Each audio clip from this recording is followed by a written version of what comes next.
और हमारी कोशिश है कि बीजेपी के खिलाफ हम एक यूनाइटेड फ्रंट लेके खड़े हों और उन्हें कम से कम सीटें जो है जीतने का हम मौका दें। Umar Sahab, your earlier decision not to contest elections in the Union Territory of Jammu and Kashmir was seen as bold stance against central government's decisions in Kashmir. Now people are saying that Umar Abdullah has sacrificed his principles for the lust of power.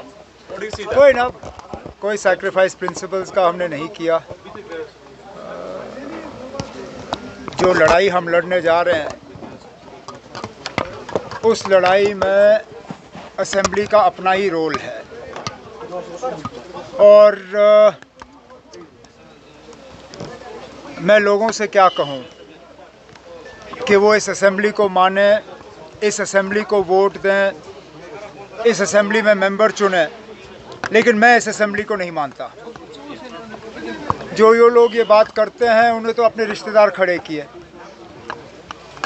जो मेरे खिलाफ ये इल्ज़ाम लगाते हैं, किसी ने बेटा, किसी ने बेटी, कोई ना कोई तो रिश्तेदार उन्होंने रखा। अगर वो अपने ही प्रिंसिपल्स के इतने बड़े पाबंद हैं तो फिर तो उनको पूरी तरह से इससे बाहर रहना चाहिए था।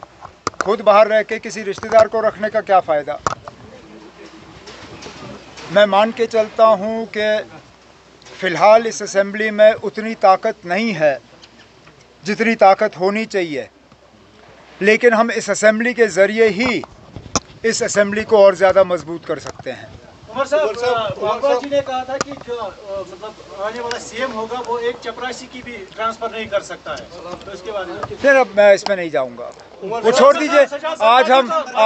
लेकिन आज यहाँ चीफ मिनिस्टर नहीं बन रहा है। हमने एमएलए बनाने हैं, एमएलए बनने दीजिए ना। अब उसके बाद चीफ मिनिस्टर कौन बनता है वो 4 अक्टूबर के बाद तय होगा। इंजीनियर रशीद जो एनआईए है वो नहीं चाहती इंजीनियर रशीद को बेल हो, क्योंकि कहते हैं कि he will influence witnesses and temper the जो एविडेंसेस है। बेल का फैसला वोटर नहीं करता। बेल का फैसला बारामूला के वोटरों ने भी नहीं किया। कोई वोटर जो है बेल का फैसला नहीं करती। बेल का फैसला सिर्फ और सिर्फ अदालत में होता है। नहीं चाहती तो ईडी भी नहीं चाहती थी कि फारूक अब्दुल्ला के खिलाफ जो केस लगा है वो हट जाए, लेकिन अदालत ने फैसला किया और केस हटा। अब मामला अदालत के सामने है। उन्होंने अपना जजमेंट 4 तारीख तक रिजर्व किया है। जहां तक मैं जानता हूं, क्योंकि दिल्ली से कोई खबर जो है ज़्यादा देर छुपी नहीं रहती, अंदर अंदर से बात बाहर आ ही जाती है। मैं अभी ज़्यादा तो नहीं कहूँगा, लेकिन मुझे लगता है कि एनआईए की बात जो है वो अदालत नहीं मानेगी। तो बारामूला के लोगों के लिए it was a futile exercise, क्योंकि रिप्रेजेंटेशन है ही नहीं उनकी। आप वेट करिए ना, 4 तारीख को अदालत की तरफ से उनका फैसला आ जाएगा।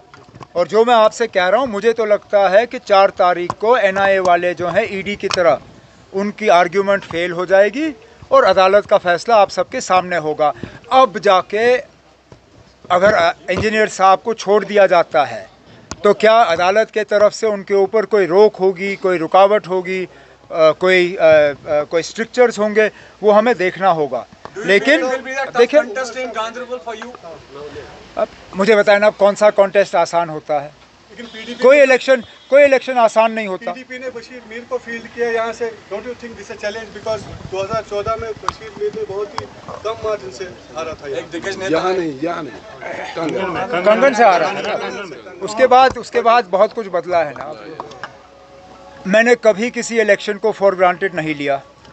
बारामूला के पार्लिमानी नतीजों के बाद तो मैं अब अगर लेता भी था थोड़ा बहुत तो बिल्कुल नहीं लेता हूँ।